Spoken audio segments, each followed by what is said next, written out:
Pessoal, sejam todos bem-vindos na unidade curricular de Legislação e Organização da Educação Básica, né? Dando continuidade aos nossos estudos da aula passada, eu gostaria primeiro de agradecer todos aqueles que já enviaram as suas atividades. Peço para aqueles que eventualmente não tenham feito por algum motivo, que o façam até amanhã, quarta-feira, às 22h20, tá? Eu vou fechar as notas. Hoje nós recebemos uma informação das coordenações de que precisamos fechar as notas, atribuir os conceitos finais e indicar eventualmente os alunos que tenham ficado de avaliação compensatória, né? Eu tenho convicção de que aqui ninguém vai ficar de compensatória, mas para isso eu preciso que vocês enviem as suas atividades faltantes, aqueles que não enviaram ainda, ok? Peço para que os representantes de classe avisem os colegas e mesmo aqueles que não sejam representantes de classe, se solidarizem aos colegas e coloquem nos grupos. Muito embora eu já tenha encaminhado mensagens individualizadas através do AVA, ok? Bom, continuando os nossos estudos, na aula passada estávamos falando da Lei de Diretrizes e Bases e falávamos da questão do espírito flexibilizador da Lei de Diretrizes e Bases, né? E paramos exatamente no aspecto que envolvia a questão dos planos de educação, né? Da necessidade preeminente de elaboração dos planos de educação, pensando numa educação num prazo de 10 anos. Falamos também na aula passada que, com relação a esses planos de educação, teríamos o poder público, né, no âmbito estadual, no âmbito federal e nos âmbitos municipais, tem o dever de estabelecer metas e estratégias para beneficiar ou que comprove efetivas ações voltadas para a educação, né? Nós vimos também que não tem sentido estabelecer metas que não sejam possíveis de ser alcançadas e tampouco estabelecer estratégias que são impossíveis de ser implementadas, né? A finalidade de estabelecer metas e estratégias é exatamente pensar na melhoria da qualidade da educação, mas com metas e estratégias que sejam plenamente possíveis de serem cumpridas, né? E eu dei o exemplo para vocês ainda da questão do analfabetismo. Todo mundo sabe que precisamos erradicar o analfabetismo. Porém, estabelecer a erradicação do analfabetismo em curto espaço de tempo seria uma meta que certamente estaria fadada ao fracasso. Lembram disso, que nós falamos disso na aula passada? Todos lembram? Sim ou não? Helena, Sim, Carolina, tudo certo? Então, tá bom. Lembram disso, né? Bom, hoje nós vamos abordar, propriamente dito, os aspectos que envolvem a questão da atribuição e da organização dos entes federados, né? Nós já falamos isso de uma forma ou de outra quando estabelecemos os critérios aplicados à questão da organização dos sistemas de ensino, né? Quando falamos na possibilidade de organização dos sistemas de ensino, nós estamos falando exatamente da questão da flexibilização. Por quê? Porque cabe aos sistemas de ensino adotarem medidas e posturas de auto-organizar-se, desde que respeitem as diretrizes federais e as diretrizes previstas na legislação. Isso é fato, né? Então, esse poder de organização dos sistemas de ensino, seja no âmbito federal, seja nos âmbitos estaduais ou municipais, é também um dos elementos que envolvem aquilo que nós chamamos de flexibilização, demonstrando aí a flexibilização que a Lei de Diretrizes e Bases tem, né? Não adianta falar de uma lei de educação se ela não permite uma auto-organização por parte dos poderes públicos. Então, é uma característica da LDB prever esse elemento da flexibilização.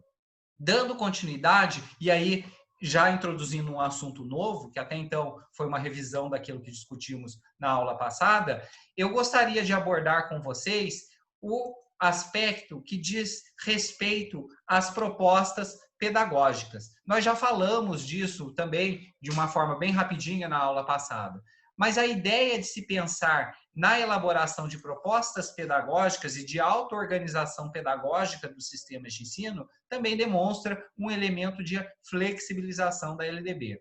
Nós falamos na aula passada da chamada BNCC, não sei se vocês lembram disso, né? Eu dei até o exemplo de que a BNCC ela vai estabelecer conteúdos mínimos a serem aplicados num país de dimensão continental como o Brasil, né? E ainda dei o exemplo do ensino de ciências com vocês, né? Todo mundo sabe que alguns aspectos das ciências ou da biologia precisam ser abordados nas mais diferentes escolas, nas mais diferentes vertentes dos sistemas de ensino, tá? A LDB vai estipular conteúdos mínimos para o ensino, por exemplo, de ciências, de matemática, de língua portuguesa. Porém, nada impede que os interesses locais sejam colocados em discussão dentro das diretrizes curriculares dos mais diferentes sistemas de ensino. Então, vamos dar um exemplo. A questão que envolve a fauna e flora. Vamos pensar na questão da flora especificamente, né? A flora é idêntica em toda a região, em todo o Brasil como um todo? A flora é idêntica em todo o Brasil? É igualzinha em todo o Brasil? Vinícius, me ajuda aí, sim ou não? Não, a gente tem 5 biomas aí. Exatamente, existem biomas diferenciados, né? Na BNCC, certamente o legislador, os estudiosos elencaram os 5 biomas que nós encontramos no Brasil. No entanto, um dos elementos de flexibilização da LDB permite, por exemplo, que, além de falar sobre esses 5 biomas, eu posso dar um atendimento especial à educação local. Oi? Falei errado. São seis biomas. São errado. 6 biomas? Eu achei que fosse 5 também, desculpa. Eu esqueci dos mangues. Desculpa, o Vinícius e pessoal, falha nossa aí, né? E aí, por exemplo, quando eu vou discutir essa questão dos biomas, eu posso discutir essencialmente, vou falar evidentemente dos 6 biomas encontrados, mas eu posso dar foco e um atendimento especial para o bioma que está localizado na minha determinada região. Por que isso? Porque isso ilustra o trabalho do professor e demonstra algo visual próprio e encontrado pelo aluno naquela determinada localidade. Isso é um interesse de flexibilização, né? Vejam que a legislação ela vai permitir que, ou melhor, ela vai obrigar que eu fale dos 6 biomas. Porém, eu preciso e posso, dentro desse elemento flexibilizador, abordar e dar mais foco àquele que seja de interesse local, onde a escola, onde a comunidade escolar está inserida. Tudo bem? Tá claro? Deu para entender? Certo? Vinícius, alguma pergunta com relação a isso? Ficou claro? Não, tranquilo. Tranquilo? Pessoal, alguém tem alguma pergunta? Alguma colocação que precisa ser abordado? Esse elemento que eu utilizei, por exemplo, da área da biologia, não é minha área de conforto, não é minha zona de conforto, mas demonstra esse espírito flexibilizador, né? Terceiro ano de pedagogia terá o semestre que vem provavelmente a aula comigo dos elementos aplicados ao projeto político-pedagógico, né? Eu sei que vocês já estão discutindo isso de uma forma ou de outra nas aulas de coordenação e supervisão de ensino, né? Com o professor Paulo Sena e com a professora Cristina Bento. Estão ou não estão? Terceiro ano de pedagogia? Sim. Então, né? Porém, provavelmente no segundo semestre serei eu que vou trabalhar mais a fundo isso com vocês, os elementos do PPP. O projeto político-pedagógico é um elemento e é uma obrigatoriedade de existência em toda e qualquer escola.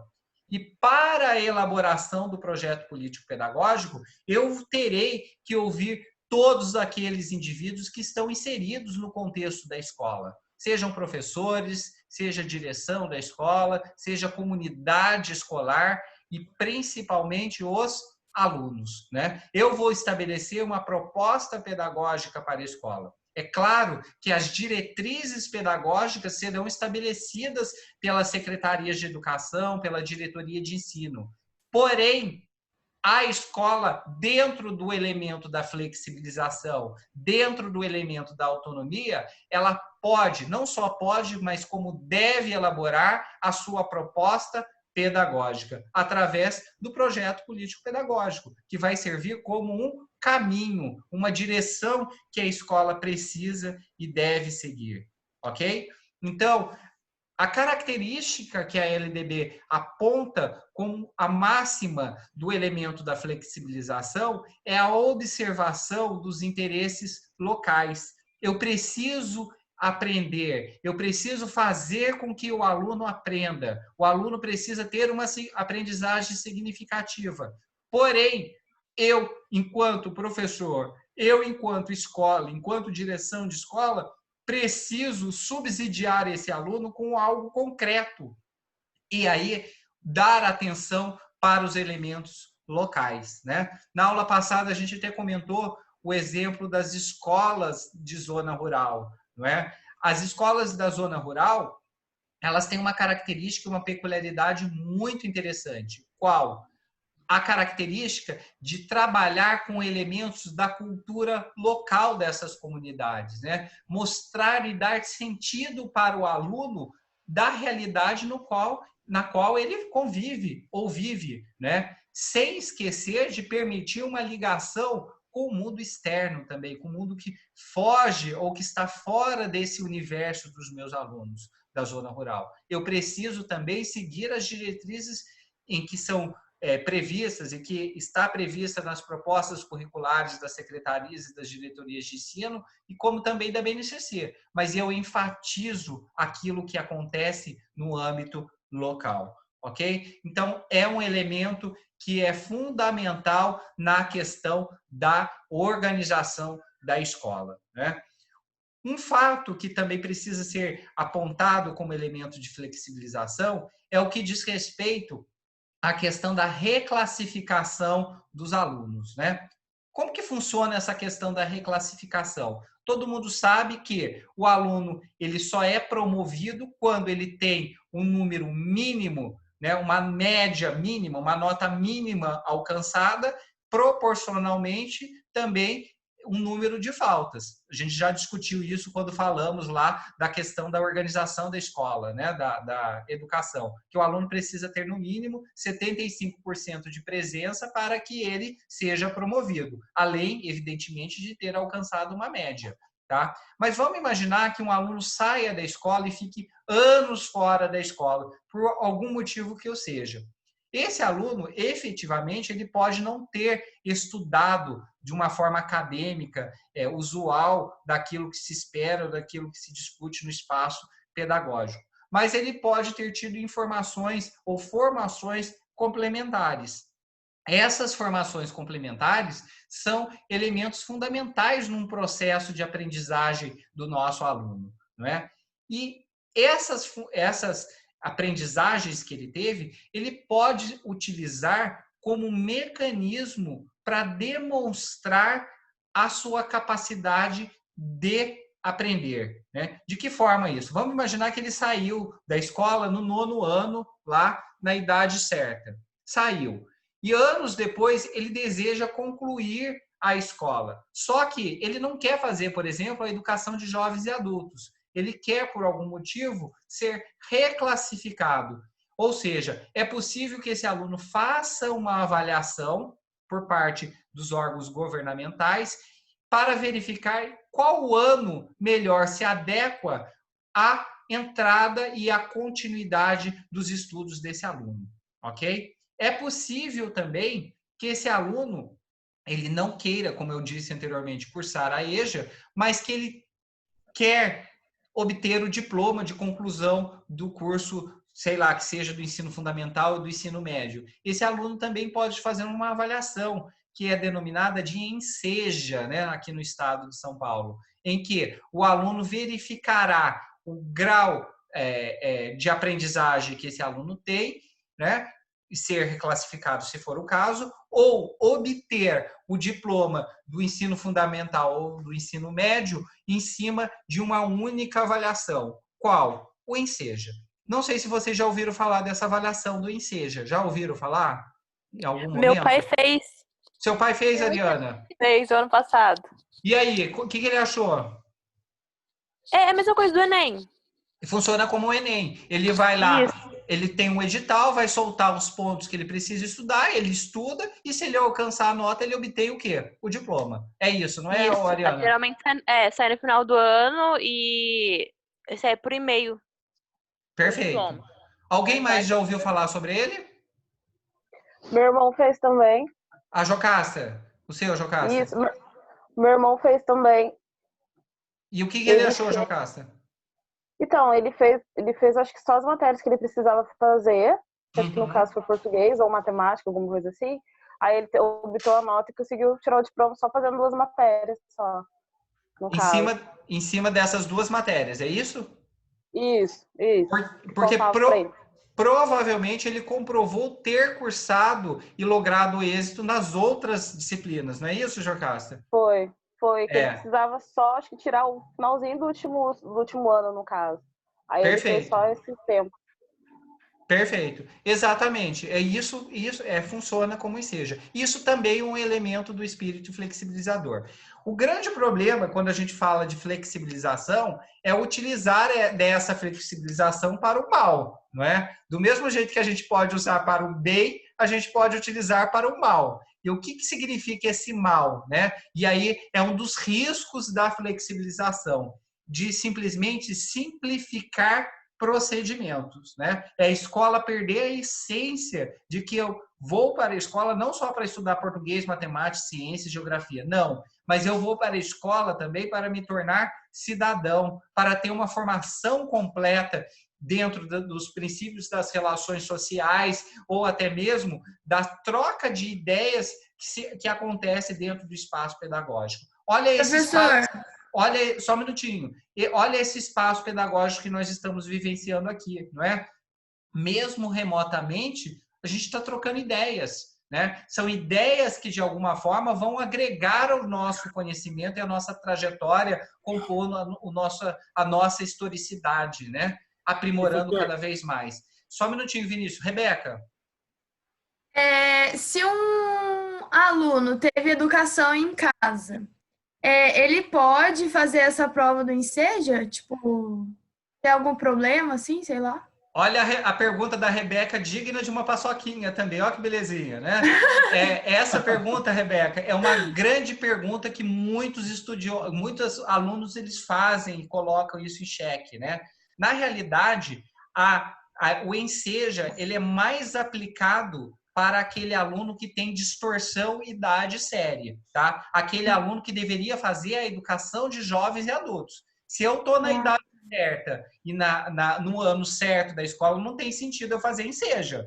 Deu para entender? Eu só vou aplicar para aqueles alunos que têm uma distorção e idade séria. Vou imaginar, o cara tem 70 anos, parou no 8º ano e quer ter o diploma. Aí seria justo ele fazer um Enseja, né? Ou uma idade menor, vamos pensar assim, mesmo que seja 30 anos e parou lá no 5º ano, quer concluir pelo menos o ensino fundamental. Ele pode fazer o Enseja, tá? Agora, a educação em casa, a homeschooling, como tem se falado bastante, tem se promovido, ela ainda não está regulamentada no nosso país, ok? Como um elemento de aprovação do aluno. A homeschooling é totalmente diferente da reclassificação. Na realidade, a reclassificação ela tem mais a ver com o elemento de que o aluno não seguiu, ou melhor, ele aprendeu fora de casa, ele cursava a escola, se afastou por algum motivo, aprendeu lá fora, mas ele quer o diploma. Ele quer, ou melhor, ele quer continuar a estudar, e aí ele faz a prova de reclassificação, tá? Para que ele continue estudando. Homeschooling não é isso. Homeschooling significa o quê? O aluno vai estudar lá na casa dele. E lá ele vai obter as avaliações, desde que evidentemente regulamentada, né, através desse vínculo que eventualmente ele tenha com uma determinada escola, tá? Mas repito, Rebeca, homeschooling ainda não está regulamentado no nosso país, tá bom? Tá bom. Só uma Obrigada. observação, Vinícius, antes de você perguntar. Nosso tempo está acabando. Se acabar, eu vou mandar outro convite para vocês, tá bom? Voltem para cá. Vinícius, diga. Tá sem som, Vinícius? Na verdade, não é nenhuma dúvida. É que Pode eu não falar. escutei o áudio na hora que você estava falando sobre os riscos. Eu não escutei, travou. Você tinha falado alguma coisa a respeito de... Certo. Qual é o grande problema da flexibilização? Tá me ouvindo, Vinícius? Sim, agora eu Tá. tô. Qual é o grande problema da flexibilização? É ela ser utilizada para o mal. E aí é um risco da flexibilização. A flexibilização ela tem uma função integradora, de congregação, de permitir o diálogo, a discussão de ideias, né? O problema é que determinadas pessoas, e nós vamos ver um pouquinho mais para frente da nossa aula de hoje, que a flexibilização ela pode evitar em determinados riscos, como se fosse, por exemplo, um vale tudo. Assim, eu não estudo, vou lá, faço uma prova, passei e tenho o diploma. Não é bem assim. A reclassificação ela tem critérios que precisam ser observados para que o aluno tenha direito à reclassificação. Deu para entender, Vinícius? Então, Sim. Esse seria o risco aí de como se fosse permitido um vale tudo dessas ideias, por exemplo. Ok? Como se você se aproveitasse do fato dela ser uma coisa flexível, né? De ser flexível. E a ideia é essa. Às vezes a pessoa que tem má fé, ela utiliza de um subterfúgio para obter vantagem para ela. E não é assim. A LDB, quando ela flexibiliza, ela quer exatamente o quê? Dar oportunidade para os indivíduos que estão fora da escola há muito tempo, para que esses indivíduos voltem para a escola, para que eles continuem estudando cada vez mais e se aprimorando nos seus conhecimentos. Ok? Perguntas? Alguma pergunta? Alguma colocação? Não? Tá claro? Bom, vamos continuar também no que diz respeito a esse espírito flexibilizador, a necessidade de se observar a questão do número de alunos dentro do espaço pedagógico, né? A ideia é que o aluno esteja sempre inserido, matriculado e frequentando a escola. No entanto, é necessário entender, saber, e vocês que estão cursando, principalmente o pessoal do terceiro ano que está fazendo o curso de didática, né? O pessoal do segundo ano e do terceiro ano já tiveram didática, mas entendermos que não adianta eu colocar 500 crianças ou 500 jovens, 500 é um exagero, né? 40, 50 jovens dentro de uma sala com um único professor. Será que esse professor vai conseguir dar um atendimento adequado a esse aluno? A gente sabe que não, né? O processo de aprendizagem do aluno, ele implica no desafio de um acompanhamento mais próximo do meu aluno, né? A flexibilização, quando ele permite a abertura de classes, quando se permite fazer turmas maiores ou menores que o seja, visando atender os interesses locais, mas ela prima sempre pela qualidade da educação, né? E a gente sabe que colocar um aluno, ou colocar principalmente alunos da educação básica, num número excessivo, numa sala de aula pequena, em que o professor não vai conseguir dar um atendimento mais próximo, haverá um prejuízo no processo de aprendizagem desse aluno. Está aí mais um risco da flexibilização, Vinícius, de se pensar numa qualidade do ensino e que atenda de forma eficiente o meu aluno, né? Vocês, enquanto professores, e aqui é uma turma muito bacana, porque eu tenho alunos de segundo e terceiro ano, né? Alunos que praticamente estão saindo dos cursos, é muito claro para o professor quando o aluno está aprendendo ou não, né? A gente não observa apenas dentro do processo avaliativo, né? Pensando numa avaliação continuada, né? Não só numa avaliação estanque em determinados momentos, mas num processo de avaliação continuada do aluno, eu consigo ver o progresso do meu aluno. E mais, eu consigo ver o esforço que o meu aluno está fazendo, não é? E a LDB, ela coloca isso como um elemento de flexibilização que o profissional da área de educação, professor, orientador pedagógico, diretor de escola, supervisor de ensino, precisa tomar cuidado, principalmente aqueles que estão fazendo a avaliação desse meu aluno, né? Às vezes, o esforço de um aluno para sair deste ponto e vir até aqui, ele caminhou só isso aqui, olha só, é muito maior do que o esforço do aluno que saiu daqui e chegou aqui, né? Ah, esse aprendeu mais, olha o tamanho daquilo que ele aprendeu. Não, o esforço do aluno é um elemento que precisa ser observado no processo avaliativo, que muitas vezes o professor esquece, né?